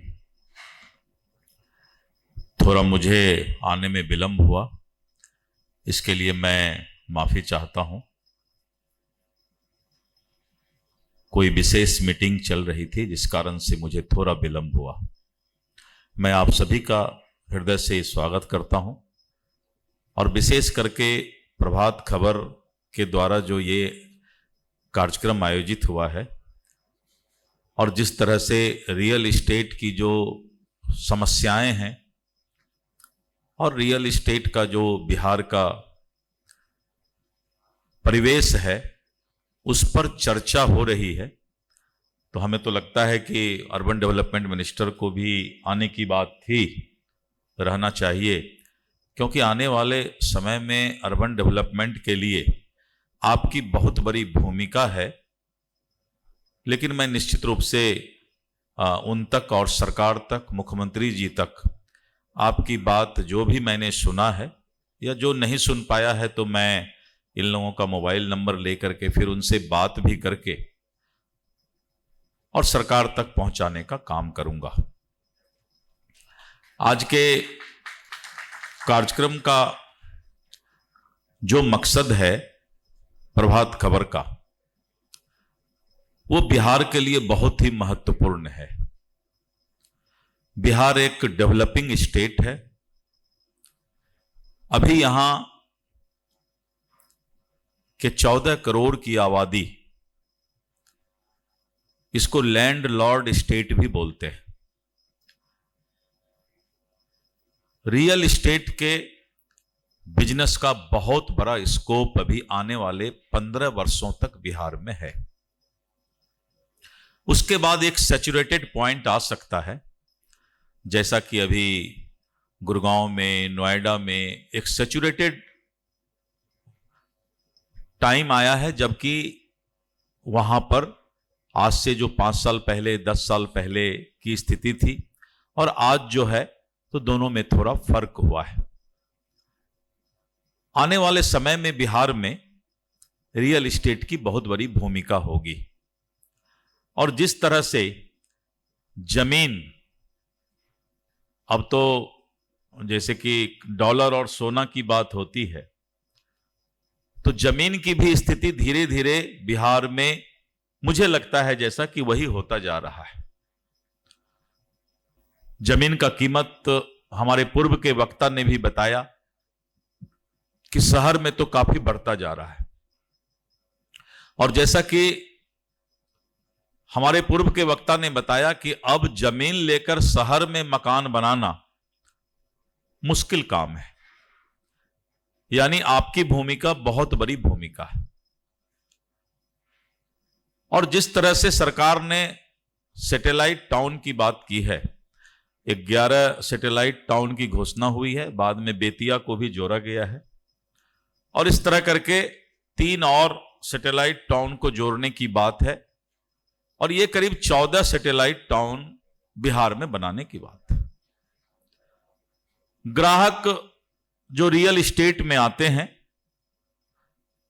वो 2-3 तरह के अलग अलग तरह के ग्राहक होते हैं। और मुझे लगता है कि जो पहला नेचर का कस्टमर है वो शौकिया कस्टमर होता है, कि जैसे ही आप रियल एस्टेट के माध्यम से कोई बिल्डिंग को डेवलप करते हैं तो एक ग्रुप सोसाइटी में ऐसा होता है जिसको इन्वेस्टमेंट करना है, और इन्वेस्टमेंट करने के बाद कोई जरूरी नहीं है कि वो उस फ्लैट में रहे या उसको भाड़ा लगाए। ऐसे करीब 10 से 15% लोग होते हैं जो फ्लैट परचेज कर लेते हैं और साल में 1-2 बार आते हैं, लेकिन फिर भी फ्लैट लेते हैं। तो एक तो इस तरह के कस्टमर होते हैं जो कि बिहार के आबादी के अनुसार, जो मेरा सोच है कि आने वाले 15 वर्षों तक धीरे धीरे रियल एस्टेट के माध्यम से जितना आप इसको पॉपुलर करेंगे, जितना आपकी क्रेडिबिलिटी बढ़ेगी, उतना ही कस्टमर मीडियम ग्रुप के ऊपर वाले आपके पास अट्रैक्ट होंगे, नजदीक आने का काम करेंगे। लेकिन दैट डिपेंड्स ऑन यू। हम लोग मार्केटिंग में एक शब्द बोलते हैं, if you can create the needs of the customer you are a good seller. If you can sell the refrigerator in the valley of Kashmir, that means you can create the needs of the people, you are a good seller. जहां -degree में temperature है, और वहां भी अगर आप customer को जाके समझा दीजिए कि भाई फ्रिज की जरूरत है, रेफ्रिजरेटर की जरूरत है, और कश्मीर में भी अगर आप रेफ्रिजरेटर बेच लेते हैं, तो आपसे अच्छा कोई क्रिएटिव ब्रेन का मार्केटिंग करने वाला बिजनेसमैन नहीं हो सकता है। दैट मीन्स कि आने वाले समय में जिस तरह से बड़े बड़े शहर ने एक डिमांड्स को क्रिएट करने का काम किया, और हमारे बिहार के लोग कोई भी शहर चले जाइए हिंदुस्तान का, थोड़ा सा आंध्रा और तमिलनाडु छोड़कर कोई भी शहर चले जाइए, तो हमको लगता है कम से कम 10% बायर तो बिहार के ही लोग हैं। बेंगलोर में हैं, नोएडा में हैं, गुड़गांव में हैं, या अन्य सिटी में हैं। हमारे बायर हैं, लेकिन उनको एक अच्छा स्कोप अगर रियल एस्टेट के बिजनेस में दिखाई पड़े तो यहां भी बायर की कमी, ग्राहक की कमी नहीं होगी। उसके लिए फिर 2-3 बातें आती है। Proper environment, safety and security, और जब एक अच्छा वातावरण बनता है, जो कि बिहार का अभी हमें लगता है कि 2005 के बाद जो बिहार का वातावरण चेंज हुआ, और आज जो अच्छा वातावरण बनता जा रहा है कि लंगड़ा अभियान और माला पहनाओ अभियान का भी थोड़ा बहुत शुरुआत हुआ है, तो ऐसे परिस्थिति में अपराधियों के बीच एक डर का माहौल तो जरूर बना है, और इससे भी रियल एस्टेट का बिजनेस प्रभावित होता है कि कैसा एनवायरनमेंट मार्केट का है। आपने एक शंका जाहिर की कि इन सैटेलाइट टाउन में, छपरा में या कहीं पर कौन ग्राहक आएगा। अगर एनवायरनमेंट अच्छा होगा तो आज भी छपरा में कम से कम हमें लगता है कि 10,000 फ्लैट खरीदने वाले की संख्या है। लोगों की कमी नहीं है, लेकिन आपको अपने बिजनेस का एनवायरनमेंट रेडी आपको भी करना होगा। जिस तरह बड़े बड़े बिल्डर जब आते हैं तो उसके मकान खरीदने के लिए लोग पहले से कि नहीं डीएलएफ का है, चलो परचेज कर लो। और आपने कुछ बड़ी बड़ी कंपनियां का नाम बोला, जिसका जो लोग बड़े बड़े लोग भी अब रियल एस्टेट में आ रहे हैं, मार्केट को इफेक्ट जरूर कर रहे हैं, लेकिन निश्चित रूप से जो बिहार में रियल एस्टेट का बिजनेस है, अभी आप लोगों का स्कोप आगे बहुत ज्यादा है। दूसरे तरह के बायर होते हैं। पहला बायर तो मैंने बताया कि शौकिया होते हैं, जो ना रहते हैं ना किसी को रहने देते हैं। एक बायर वैसे होते हैं। एक बायर होते हैं जो कि परचेज कर लेते हैं इन्वेस्टमेंट के लिए और उनको आने वाले समय में फिर उस फ्लैट को बेचने का मन होता है। तो सेकंड रियल एस्टेट बिजनेसमैन भी फर्स्ट रियल एस्टेट बिजनेसमैन के यहां आता है। उसको नंबर 2 बिजनेस रियल एस्टेट, उसको भी हम लोग रियल एस्टेट ही बिजनेसमैन कहते हैं, जो कि 5 फ्लैट आपसे खरीद लिया और बाद में उसको फिर बेचने के लिए, कमाई करने के लिए लेता है। तो दूसरे टाइप के भी लोग बायर बिहार में हैं। और तीसरे लोग हैं ऐसे जिनको जरूरत है रहने का भी, और जिनको जरूरत है कि हम जमीन खरीद करके घर नहीं बना सकते हैं, लेकिन मुझे पटना में रहना है, मुझे मुजफ्फरपुर में रहना है, मुझे गया में रहना है, मुझे भागलपुर में रहना है, तो वो फिर गांव छोड़ करके शहर में जमीन नहीं खरीद के फ्लैट खरीदने के इच्छा जाहिर होता है। तो इस तरह के बायर बिहार में धीरे धीरे डिमांड एंड सप्लाई पर डिपेंड करेगा कि कितना डिमांड आप क्रिएट करते हैं और कितना सप्लाई यानी बिल्डिंग का कंस्ट्रक्शन कर सकते हैं। सरकार की जिम्मेवारी है कि बिहार का वातावरण अच्छा रहे, कानून का राज रहे, अपराधियों में खौफ रहे और इन्वेस्टर और बिजनेसमैन अपने अपने बिजनेस को बेखौफ होकर और बिहार में आगे बढ़ा सकें, तभी आपका रियल एस्टेट आगे बढ़ेगा। दूसरी बात, जो सरकारी आपने समस्याओं की बात की, नक्शा पास होना, रेरा की समस्या है, कनेक्टिविटी की समस्या है, अफोर्डेबल हाउसिंग की बात है, तो इन सब समस्याओं के लिए सरकार वही अच्छा होता है जो समाज में अलग अलग तरह के काम करने वाले लोगों का सुझाव भी लेता है। सरकार का मतलब यह नहीं है कि सिर्फ ऑफिसर पर या ऑफिसर के सुझाव पर डिपेंड करना। एक ऑफिसर आप बैठे हुए हैं, बुरा मत मानिएगा, वह बिहार में ऑफिसर लोग ज्यादा सुझाव देते हैं, लेकिन हमें धरती पर भी उतरकर लोगों का सुझाव लेना चाहिए। मैं एक व्यक्तिगत रूप से भी इस बात को बोलता हूं और मैं मंत्री के रूप में भी इस बात को मानता हूं कि सबका सुझाव आता है तभी अच्छा प्लानिंग हो सकता है। रियल एस्टेट के लोगों की क्या समस्या है, इसको रेरा के लोगों को, अर्बन डेवलपमेंट मिनिस्ट्री को, इन सबको एक साथ बैठना चाहिए, सुनना चाहिए, और अगर लगता है कि ये चीज में सुधार होना चाहिए तो वही सिस्टम अच्छा होता है जो अपने आप में सुधार करने का प्रक्रिया अपनाता है। और मैं तो मानता हूं कि वो इंसान भी अच्छा होता है, वो इंसान भी अच्छा होता है जो अपने आप में सुधार की प्रक्रिया को स्वीकार करता है। लेकिन होता क्या है, दिलीप जायसवाल को लगता है कि हम ही सबसे बुद्धिमान हैं, हमारे आईएएस ऑफिसर को लगता है कि हम ही सबसे बुद्धिमान हैं, तो मंत्री को भी लगता है हम सबसे ज्यादा बुद्धिमान हैं, हमारे ऑफिसर को भी लगता है हम सबसे ज्यादा बुद्धिमान हैं, तो 2 बुद्धिमान में तीसरा का जरूरत ही नहीं पड़ता है, और उसी में बिहार बहुत पीछे चला जाता है। हम लोग श्री सम्राट चौधरी जी के नेतृत्व में जो बिहार की सरकार अभी चल रही है, हम लोग इस बात को समझते हैं और यह प्रक्रिया आने वाली है, क्योंकि यह जनता से चुनकर सरकार बनती है। जनता के समस्याओं को सुनना सरकार का पहला कर्तव्य है। सरकार का हिटलर शाही नहीं चल सकता है। यह सरकार बोल रही है इस बात को। हम सरकार इसलिए नहीं है कि अपने मन मर्जी से काम करते रहें, हमें जनता का सुझाव लेना चाहिए। और सम्राट चौधरी जी के नेतृत्व में जो हमारा सरकार बना है, और पहले भी हमारे नीतीश कुमार जी के मार्गदर्शन में जो सरकार चल रही थी, हम लोग चाहते हैं कि आपसे सुझाव लेकर बिहार का और कैसे तरक्की हो, कैसे आगे बढ़े, ये नया सुझाव आपका जो आएगा उसको अपनाने का काम हम करेंगे। इसलिए मित्रों, मैं तो सीधी सी बात करता हूं, मुझे बहुत बोलने की आदत नहीं है, लेकिन जब भी बोलता हूं 1-2 लाइन ही बोलता हूं, बेबाक बोलता हूं। चिल्लाने की आवश्यकता नहीं है सिस्टम में।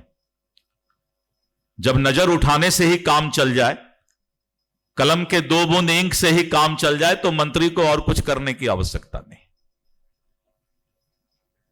बिहार सरकार का मंत्री, बहुत कलम में ताकत है। जब कलम में ताकत हो तो चाहे कोई अफसर सामने हो, चाहे कोई सिस्टम सामने हो, मंत्री के अंदर अगर स्ट्रांग विल पावर है तो उसके कलम की ताकत जो है सरकार को मजबूत बनाने का काम करता है। यह सुधार आएगा, यह सुधार आने वाला है बिहार के अंदर, और बिहार एक नए बिहार के रूप में विकसित होने की पूरी संभावना व्यक्त कर रहा है।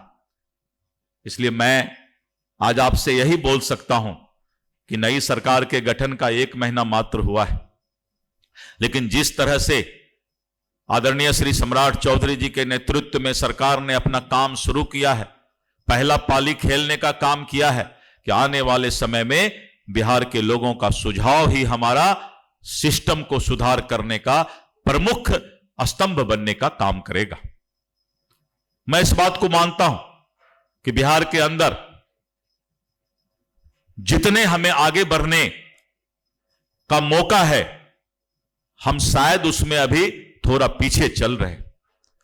इसलिए मैं आज ज्यादा आपसे बातें नहीं करके, जो जमीन का मामला आपने उठाया है, राजस्व विभाग को वैसे भी काल कोठरी का विभाग कहा जाता है, बड़ी बदनामी। मैंने बुलाया अपने ऑफिसर लोगों को, अपने सीओ को, आरओ को, डीसीएलआर को बुलाया। हमने कहा कि एक जगह मैं शादी में गया था, भोज खाने के लिए बैठा, हाथ से पूरी उठा ही रहा था, पीछे से एक आदमी बोला यही राजस्व विभाग का मंत्री है। तो हम सुन रहे थे, कान उधर था, हाथ आधा ही उठा था, बोला ये विभाग में तो एकदम जो है बहुत भ्रष्टाचार है। मैं खाना ही नहीं खाया, उठ के वहां से चल दिया। मैंने अपने पदाधिकारियों को कहा है, इस पाप को धो डालो, क्योंकि भ्रष्टाचार का पैसा मिठाई के तरह आता है लेकिन शरीर फाड़ के ही निकलता है। यह भ्रष्टाचार का पैसा कभी किसी इंसान को सुख नहीं दे सकता है, और मंत्री चोर नहीं होगा, मंत्री भ्रष्टाचारी नहीं होगा तो तुम्हें भी मंत्री बख्शेगा नहीं, छोड़ेगा नहीं। वैसे भी मैं सर गला काटता हूं तो किसी को दर्द नहीं होता है, इतना पेनलेस इंजेक्शन होता है मेरा।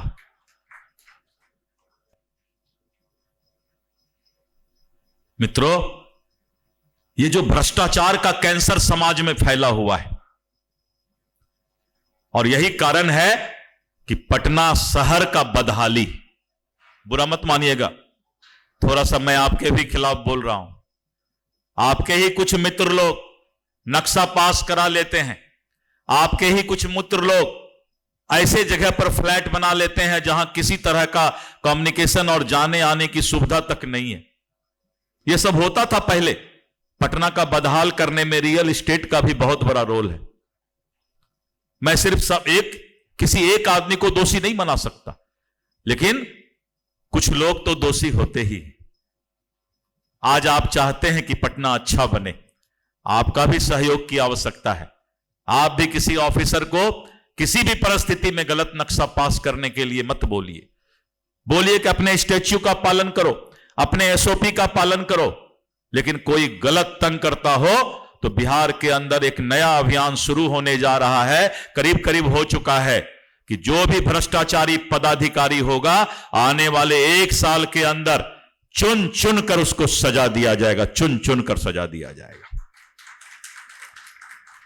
आज एक ऑफिसर बोल रहे थे, आपको भी मैं रियल एस्टेट में ऐसे में एक उदाहरण देके बताता हूं। मेरे यहां बहुत सारे ऑफिसर ऐसे भी हैं जो कि रियल एस्टेट से भी बड़ा बिजनेसमैन है। हमने कहा, उद्योग मंत्री थे हमके बाहर से इन्वेस्टर लाने की जरूरत नहीं है, इसी पदाधिकारी में ढूंढो, इतना पैसा मिल जाएगा कि इन्वेस्टर इसी से काम चल जाएगा। देखते हैं, छापा पड़ता है एग्जीक्यूटिव इंजीनियर के यहां, करोड़ों रुपया मिलता है। कहां से आता है पैसा?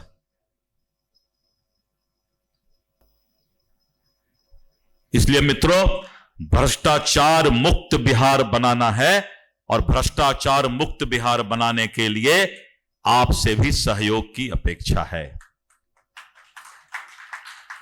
रियल एस्टेट के लोगों से भी सहयोग की अपेक्षा है। और मुझे लगता है कि आने वाले समय में सरकार इसका भगीरथ प्रयास करेगी। कानून का राज लाना है, अपराध मुक्त बिहार बनाना है। सरकार की दो ही प्राथमिकता बहुत जरूरी है, जिसमें कि रियल एस्टेट और आगे बढ़ सकता है। इसलिए मित्रों, आगे आगे देखिए होता है क्या। आप भी बढ़ेंगे, बिहार भी बढ़ेगा, सरकार भी बढ़ेगी, लेकिन कुछ लोग रुकेंगे। इसका एक नया अध्याय शुरू होने जा रहा है। आपका बिजनेस बढ़ेगा, रियल एस्टेट आगे जाएगा। 14 करोड़ की आबादी है यहां पर, आप चिंता ना करें। आने वाले समय में आपका बिजनेस अच्छा जाएगा। आप क्वालिटी मेंटेन कीजिए, आप सिस्टम के तहत चलिए, आप सरकार के नियम कानून के तहत चलिए। आने वाले समय में बिहार में आपके बिजनेस को बहुत ही पुख्ता और अच्छा मजबूत जो है बिजनेस मिलने की संभावना है। जहां तक राजस्व विभाग में अगर कोई दिक्कत हो, तो कैंसर के तरह रोग फैला हुआ है, तो थोड़ा एंटीबायोटिक हमको ढूंढना पड़ रहा है। लेकिन उसके बाद भी आपके साथ जो भी समस्या होगी, मैं जब प्रदेश अध्यक्ष भारतीय जनता पार्टी का बना था, तो मैंने कहा था कि प्रदेश अध्यक्ष के दरवाजे से कब्जा हटा दो। इसलिए राजस्व मंत्री के दरवाजे से कब्जा हटा हुआ है। जब भी जिनको आना हो मेरे पास आ सकते हैं। मैं आपकी समस्याओं को सुनने और निवारण करने का काम करूंगा। बहुत बहुत धन्यवाद। कुछ बुरा बोल गया हूं तो माफ कीजिएगा, मेरे दिल में कुछ नहीं रहता है। जो है आपको मैंने सुना दिया, क्योंकि एक बेहतर बिहार चाहिए, भ्रष्टाचार मुक्त बिहार चाहिए, अपराध मुक्त बिहार चाहिए और विकसित बिहार चाहिए। और विकसित बिहार होगा तब हमारा सपना पूरा होगा, और तभी रोजगार भी यहां आएगा। बड़े बड़े इंडस्ट्री रोजगार नहीं दे सकते हैं। बड़ा इंडस्ट्री कितना भी ले आइए, लाखों करोड़ का इन्वेस्टमेंट हो जाएगा, लेकिन जो रोजगार की परिकल्पना है उसका 20% भी रोजगार वो नहीं दे सकता है। रोजगार जब भी मिलेगा तो इसी तरह के कामों से मिलेगा, एमएसएमई से मिलेगा, छोटे और कुटीर उद्योग से मिलेगा, आपके रियल एस्टेट से मिलेगा। आप रियल एस्टेट के लोग सिर्फ अपना बिजनेस नहीं करते हैं, आप लाखों लोगों को रोजगार देने का काम करते हैं। लेकिन लोग उस चीज को नहीं देखता है, आपके पैसे पर नजर रखता है, आपके धंधे पर नजर रखता है, चाहे वो अपराधी हो चाहे सरकार के लोग। आप कितने मोटे हैं, कितना अच्छा कपड़ा पहन रहे हैं, आपका कौन सा जूता नया किस कंपनी का है। मैं ऊपर वाले का भी सबका देख रहा था। ये सब देखा जाता है, असली चीज नहीं देखता है। असली चीज नहीं देखता है कि रियल एस्टेट के लोग लाखों लोगों को रोजगार देने का काम करते हैं। आप सिर्फ अकेले पैसा नहीं कमाते, आप पहले उसको डिस्ट्रीब्यूट करते हैं सोसाइटी में, एक लेबर में, एक मिस्त्री में, सीमेंट खरीदने में, छड़ खरीदने में, बालू खरीदने में, गिट्टी खरीदने में, ट्रांसपोर्ट में, एक एक चीज में। और जहां जाते हैं वहां एरिया भी डेवलप करने का काम करते हैं।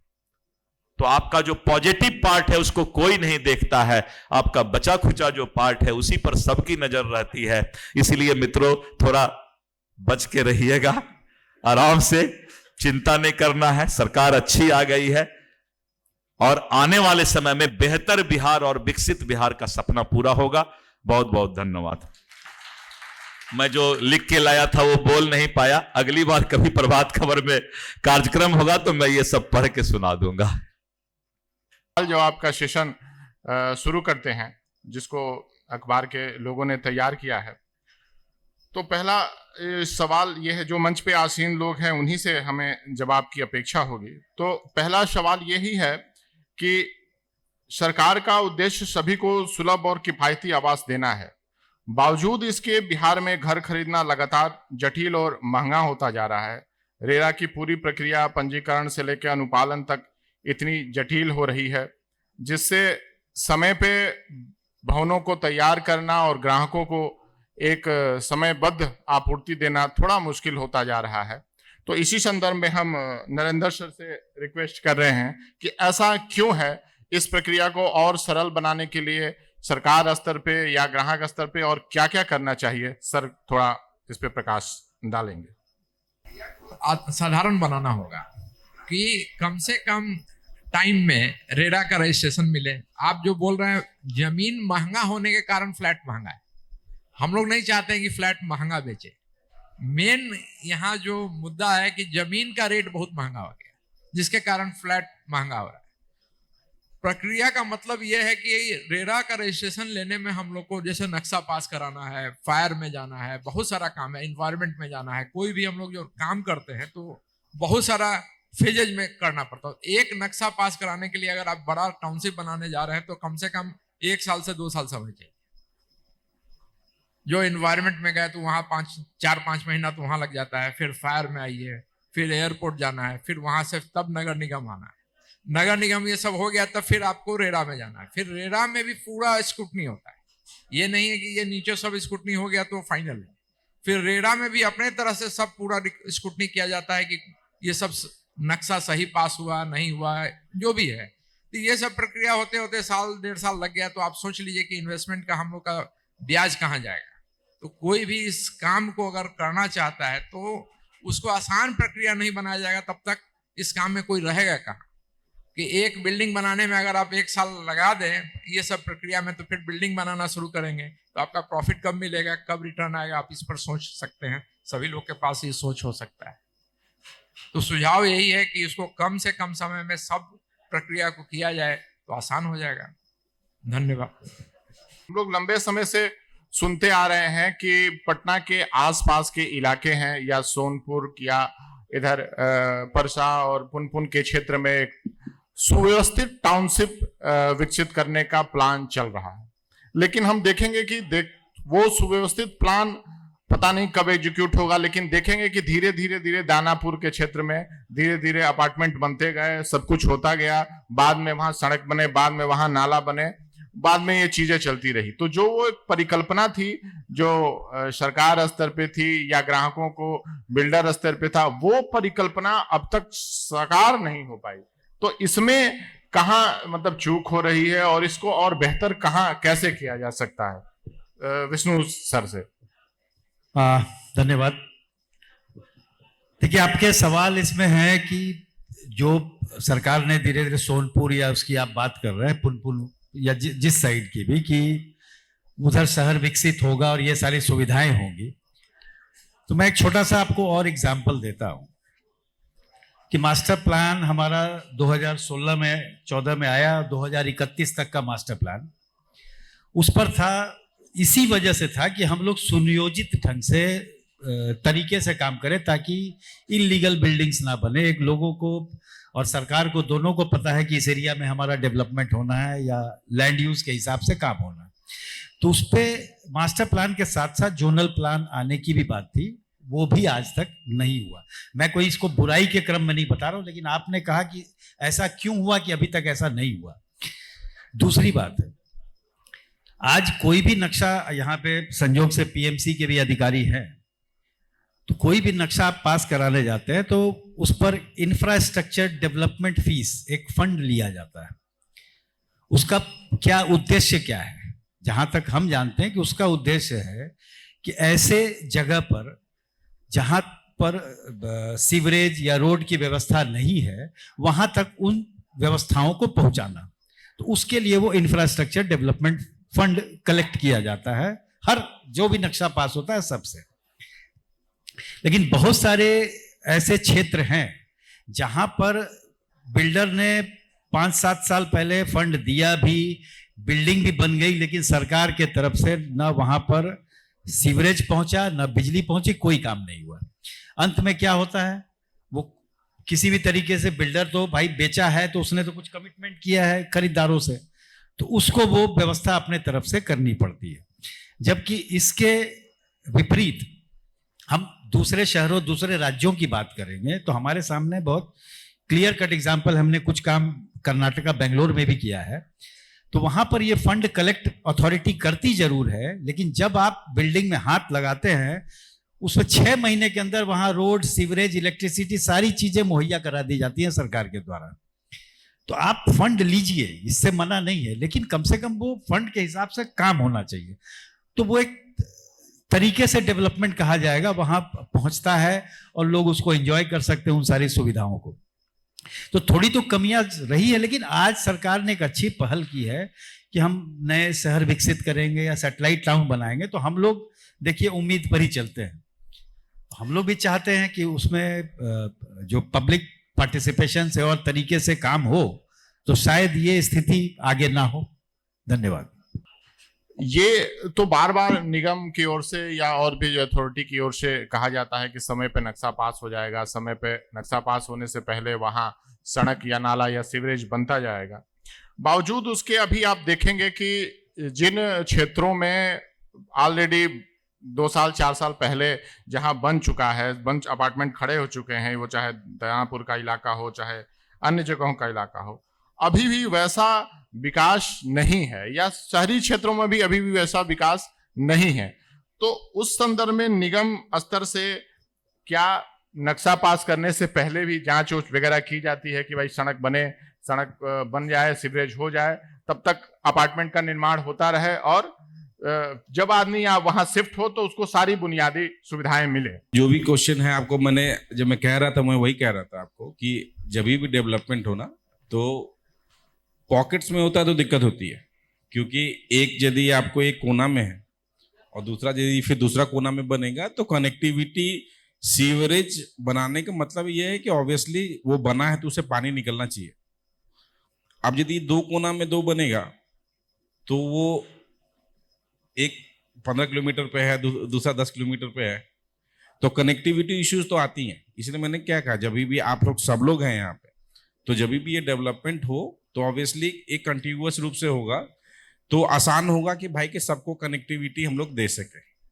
और जब ये बन रहा है ऑब्वियसली यहाँ पे बहुत सारा काम है, तो you have to knock it कि हाँ भाई आए, हमको बताए कि भाई कि हमारे यहाँ ये हमारा काम कब तक पूरा हो जाएगा। आपके टारगेट से आप अपना टारगेट हमको बताएंगे तो फिर हम उसी हिसाब से करेंगे। तो ये है कि आपका समन्वय हमारे यहाँ से रेगुलर होना चाहिए। इस टाइप की बैठक, चलिए आपका धन्यवाद प्रभात खबर ने ये कराया, लेकिन आपका जो यूनियन है उसका भी एक बैठक हमारे यहाँ पे एक आपकी एक कमेटी हो या फिर कुछ मेंबर्स हो जो कि हमारे यहाँ आए और एक मंथली या आप बाई वीकली कर लो कि पीएमसी में एक आपका एक समन्वय बैठक हो, आप भी उसमें सारे इश्यूज उठाएं, ठीक है ना। ताली दोनों तरफ से बजेगा ना।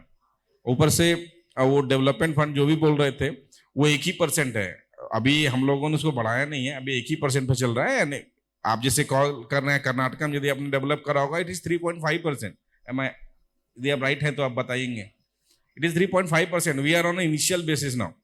हम लोग तो अभी ने शुरू ही करा, हमको लगता है ये 2021 में ही हम लोगों ने इसको चालू करा है, उससे पहले तो ये था भी नहीं। हम लोगों ने बस जो बेसिस रेट पे ही लेते हैं, तो हम लोगों ने अब ये शुरू करा है 2021 के बाद से ही हम लोगों ने ही इसको पास कराया था, तो चालू है। वी आर ऑल्सो वांट कि हम लोग भी चाह रहे हैं, वी आर ऑल्सो वांट कि हम लोग सब तक पहुंचे। बस एक ये कहीं ना कहीं we are missing the connection line कि आप रेगुलर हमारे टच में नहीं है। और नक्शा पास यदि हो रहा है ऑब्वियसली मेरा यही है कि आप लोग सब लोग यहाँ हैं तो ये पॉकेट्स ना हो के एक कंटिन्यूअस वे में होगा ना, तो हमारा ड्रेनेज जो बनेगा उसका ड्रेनेज हमारा मेन काम यही है कि आपके क्या कैपेसिटी का वहां बनाना है। इट इज डिसाइडेड कि हाँ भाई पहले पता चल जाए कि भाई अगला 5 साल में क्या क्या आने वाला है। एक अपार्टमेंट के लिए 4 फीट वाला नाला भी काफी है, लेकिन यदि वहीं पे यदि 20 अपार्टमेंट बन रहा है तो we have to build a storm drainage types कि जो कम से कम 7 या 8 फीट वाला नाला हो जिससे सारा का पानी निकले। तो once we have a plan कि हाँ उस एरिया में क्या क्या हो रहा है तो we can make a concrete plan there.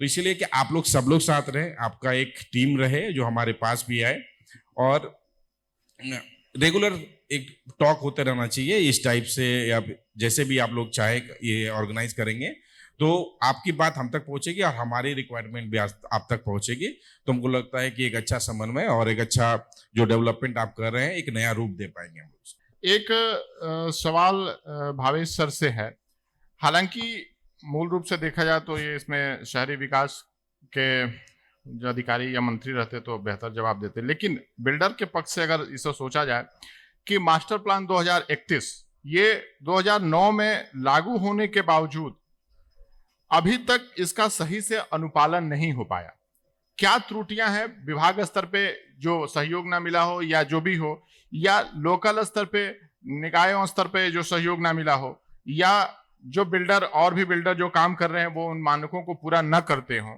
कुल कमोबेश इसकी मतलब ये रहता है कि फलाफल ये रहता है कि उसका लाभ जो है जो फ्लैटियर है जो खरीदते हैं उनको नहीं मिल पाता है। एक और भी इशू है कि शहर में अनियंत्रित रूप से अपार्टमेंट वगैरह बन तो रहे हैं, लेकिन एक टाउनशिप जो बनना चाहिए लंबे से जिस पे सस्ता घर हो और सारी चीजें हो, उसका भी बिहार का कहिए पटना में भी आसपास इलाकों में अभाव है। तो ऐसा क्यों मतलब अब तक इस कोई मैकेनिज्म डेवलप नहीं हो पाया? लंबे समय से इससे हम लोग बातचीत कर रहे हैं। तो और सरकार को क्या करना चाहिए, एसोसिएशन को क्या करना चाहिए इस पे सर?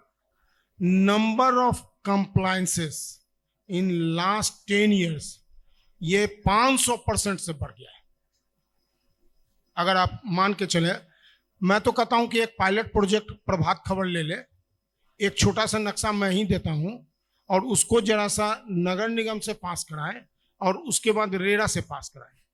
देखिए इसमें कितना आयरनी है इस चीजों में कि नगर निगम से जो नक्शा पास होता है अर्बन लोकल बॉडी से ज्यादा, वो 5 साल के लिए पास होता है और उसके बाद उस नक्शा को री स्क्रूटनी के लिए हम लोग रेरा के रजिस्ट्रेशन में डालते हैं, वहां री स्क्रूटनी शुरू होता है। फिर उसमें 5 साल का जो समय है उसमें 8 महीना या 7 महीना 6 महीना डिपेंड करता है, वो कभी कभी साल 1.5 साल भी निकल जाता है। उसके बाद उसका समय बचता है 4 साल। उसके बाद आ जाता है बारिश, 4 महीना कोई फाउंडेशन नहीं होगा, इसको तो कोई समझता नहीं है। उसके बाद क्या होगा, 3 साल के बाद एक्सटेंशन के लिए चलेंगे।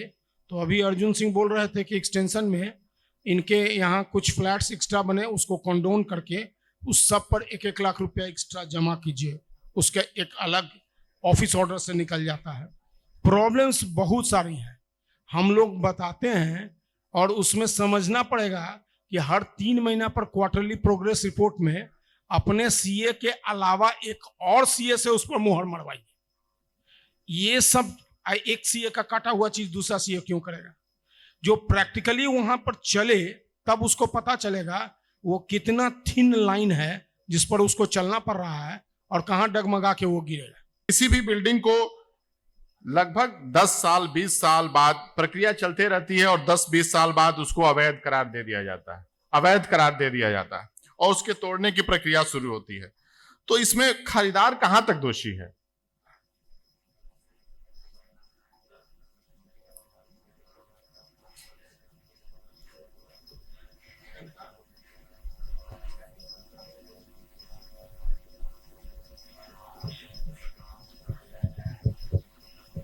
हेलो, नहीं खरीदार तो दोषी नहीं है, लेकिन इसमें कहीं ना कहीं जो गवर्नमेंट की एजेंसीज हैं उनका बहुत बड़ा योगदान है। अभी देखिए, अभी हमारे अपर नगर आयुक्त बोल रहे थे, कई बातें हैं जिनसे मैं सहमत नहीं हूँ और शायद मैं इसीलिए बदनाम भी हूँ। उससे पहले आप लोगों ने बोला कि भाई रेरा के बारे में कुछ बोलिए, हमने बोला नहीं सब बढ़िया है, लेकिन मेरी आदत है कि हमको ना गलत बात कोई बोले तो बर्दाश्त नहीं होता है। अब देखिए, नगर आयुक्त मतलब अपर नगर आयुक्त बोल रहे हैं कि रोड की कनेक्टिविटी, अरे साहब आप पटना नगर निगम की बात कर रहे हैं। पटना नगर निगम आज का है, बिल्डर तो बहुत बाद में आया, हम लोग लेट 70s में आए हैं, ठीक है, उस 70s में क्या 80s कह सकते हैं।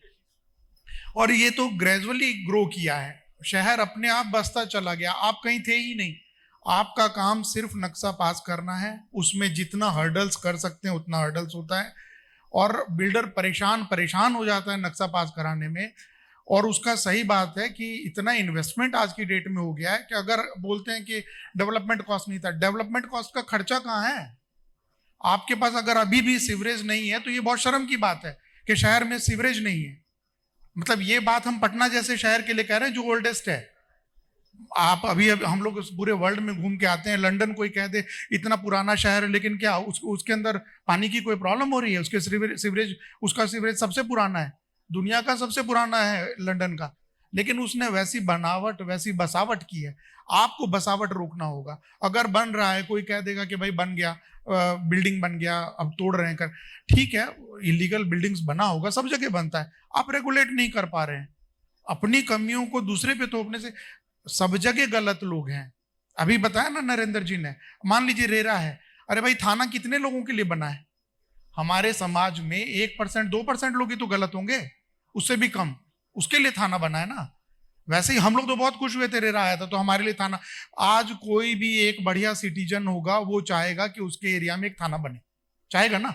अगर सरकार कोई थाना का परिकल्पना करती है मेरे एरिया में, हम खुश होंगे कि अरे थाना आ जाएगा तो हमारे यहाँ क्राइम। वैसे ही हम लोग भी खुश हुए थे कि रेरा आ जाएगा तो हमारा थाना है, मेरे क्षेत्र में भी एक थाना आ गया। लेकिन अगर वही थाना इंचार्ज और वही थाना के लोग उस सिटीजन्स को ही तंग करने लगे तब कैसे चलेगा? यही सेम चीज अभी हो रहा है। आपने उसको रेगुलेट नहीं किया, आप उसको अब तंग कर रहे हैं। वैसे ही सेम जो भी रेगुलेट करने वाले लोग थे उन्होंने ढंग से रेगुलेट नहीं किया। हम कहाँ जाते हैं? आप बोल रहे थे अभी थोड़ा देर पहले कि दानापुर में बस गए, हम थोड़ी बस गए, लोग जा रहे हैं तो हम बसा रहे हैं। भाई लोग नहीं खरीदेंगे ना अगर हम नहीं जाएंगे। पैन पे आहार के ऊपर हम लोग जा जाके बना के आते हैं, उसके बाद सरकार जाती है।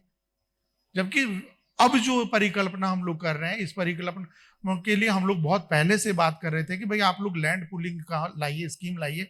काफी मीटिंग्स हुई हम लोगों की और सर कह रहे थे कि हम लोग का इंटरेक्शन नहीं है। सर मैं आपको बता दूं, आप नए हैं, हम एक साल में कम से कम प्रेस की और मीडिया की 4 से 5 मीटिंग होती है। हर एक में हम लोग नगर निगम को बुलाते हैं, नगर निगम का प्रेजेंस 0 रहता है। तो अब इसके अंदर हम लोग क्या करें? हमको बुलाएंगे तो आप बुलाए हो, हम नहीं आए हो। आपका काम सिर्फ म्युनिसिपल काम के ऊपर ही ध्यान है, बाकी नगर को व्यवस्थित करने पे ज्यादा ध्यान नहीं है। इस पर ध्यान देना चाहिए। Thank you so much. कि अब तक आदरणीय दिलीप जायसवाल जी का जो यह रूप है, मुझे नहीं लगता है कि हम सब परिचित थे। ये पहली बार ऐसा साक्षात्कार हुआ है जो मंत्री होते हुए बहुत ही साफगोई के साथ, बिना किसी लाग लपेट के जो बातें इन्होंने कही हैं, वो सचमुच मुझे लगता है कि इन्हीं की बातों पर एक बार जबरदस्त ताली होनी चाहिए। हम सब इसी पटना में बहुत सारे मंत्रियों को, बहुत सारे राजनीतिक कर्मियों को सुनते रहे हैं, लेकिन सरकार में रहते हुए आदरणीय दिलीप जायसवाल जी ने जिस तरह से अपने विभाग के बारे में और अन्य विभागों में क्या कुछ चलता है उसके बारे में, एक बार तो मुझे लगा उनको सुनते हुए कि जितनी बातें बिल्डर्स को लेकर इन्होंने कही, वो लगा कि उन्हीं की बातें वो बोल रहे हैं। सरकार में होते हुए आमतौर पर ऐसा नहीं सुना जाता, नहीं देखा जाता। हम अब कार्यक्रम के समापन की ओर बढ़ रहे हैं, तो इस साफगोई भरे भाषण के लिए, संबोधन के लिए हम माननीय दिलीप जायसवाल जी के प्रति आभार जाहिर करते हैं। और निश्चित रूप से उन्होंने जो कुछ कहा है वह हमारा विमर्श का एक बहुत बड़ा सब्जेक्ट था। इस शाम मुझे लगता है कि यह शाम बहुत ही सार्थक हुई, जिसमें दिलीप जायसवाल जी ने अपनी बातें और यह आश्वस्ति भी उनकी ओर से मिली कि आपकी जो भी समस्याएं हैं हम उस पर, जो हमारे तय है उस पर हम खुद विचार करेंगे, और जो हमारे दायरे से बाहर है उसको सरकार के समक्ष रखने की कोशिश करेंगे। तो यह आश्वासन हम सब के लिए हिम्मत बढ़ाता है, उम्मीद जगाता है कि निश्चित रूप से जो कुछ भी व्यवधान है, जो कुछ भी समस्याएं हैं, उस पर सरकार और सरकार का प्रतिनिधि होने के नाते उसका समाधान भी निकलेगा। निश्चित रूप से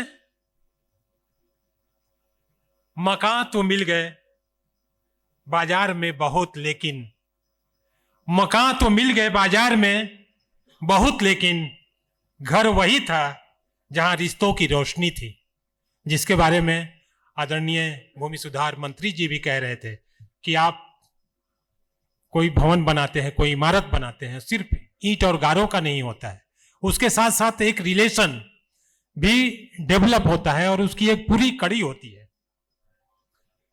बहरहाल हम कार्यक्रम के आगे बढ़ते हैं और हमारे जो स्पॉन्सर हैं, हम चाहेंगे कि वो आए मंच पर और मंत्री जी के हाथों और हमारे सम्मानित अतिथियों के हाथों उनका सम्मान किया जाए। तो मुंडेश्वरी ग्रुप की ओर से ओनर अमल सिंह और देवल सिंह जी को हम बुलाना चाहते हैं। कृपया आप मंच पर आएं और हमारे अतिथि आदरणीय दिलीप जायसवाल जी के हाथों सम्मान ग्रहण करें। ये टाइटल स्पॉन्सर हैं मुंडेश्वरी ग्रुप।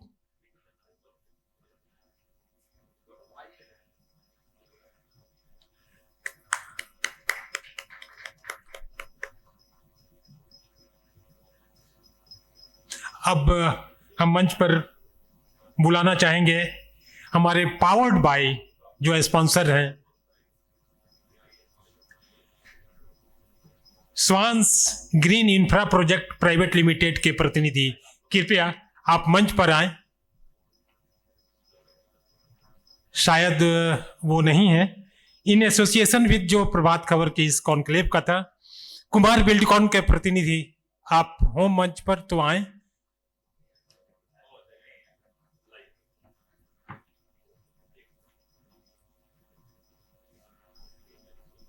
नरेंद्र कुमार जी को सम्मान देते हुए वास्तु विहार के प्रतिनिधि कृपया आप मंच पर आएं।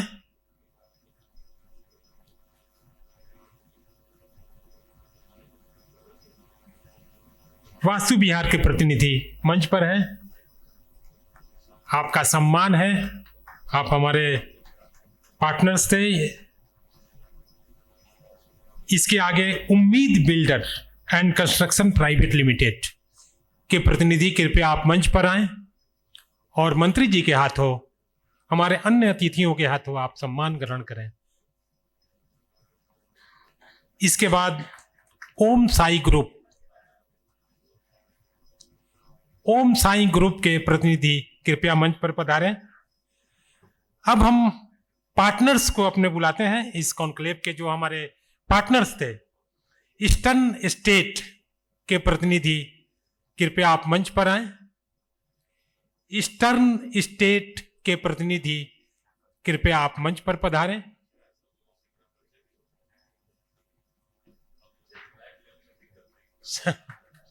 सत्यमेव ग्रुप, सत्यमेव ग्रुप के प्रतिनिधि आप मौजूद हो तो कृपया आप आएं। और अंतिम हमारे पार्टनर्स हैं अंशुल होम्स। अंशुल होम्स के प्रतिनिधि आप कृपया मंच पर आएं और सम्मान लें। लगता है कि वो है नहीं, तो हम अपने अतिथियों से अनुरोध करेंगे कि आप 2 मिनट के लिए अपने स्थान पर ग्रहण करें, स्थान ग्रहण करें। कार्यक्रम के समापन के लिए हम अपने मुख्य संवाददाता अनिकेत को बुलाना चाहेंगे कि आप धन्यवाद ज्ञापन करें। मंत्री जी माननीय दिलीप जायसवाल जी को बहुत धन्यवाद देते हैं कि उन्होंने अपने अति व्यस्ततम समय से समय निकालकर प्रभात खबर कॉन्क्लेव को समय दिया है। हम नरेंद्र कुमार जी को बहुत धन्यवाद देते हैं जिन्होंने समय दिया। हम मणिकांत जी को बहुत धन्यवाद देते हैं जो वाइस प्रेसिडेंट रहे हैं बिल्डर एसोसिएशन के। हम भावेश कुमार जी को बहुत धन्यवाद देते हैं जो क्रेडाई के चेयरमैन हैं बिहार के। और तमाम प्रतिनिधि जो यहाँ प्रभात खबर के कार्यक्रम में उपस्थित हुए और कार्यक्रम को सफल बनाने में अपना सहयोग दिया, हम सभी लोगों को प्रभात खबर की तरफ से बहुत बहुत धन्यवाद देते हैं। प्रभातखबर.com, विश्वास वही, रफ्तार नहीं।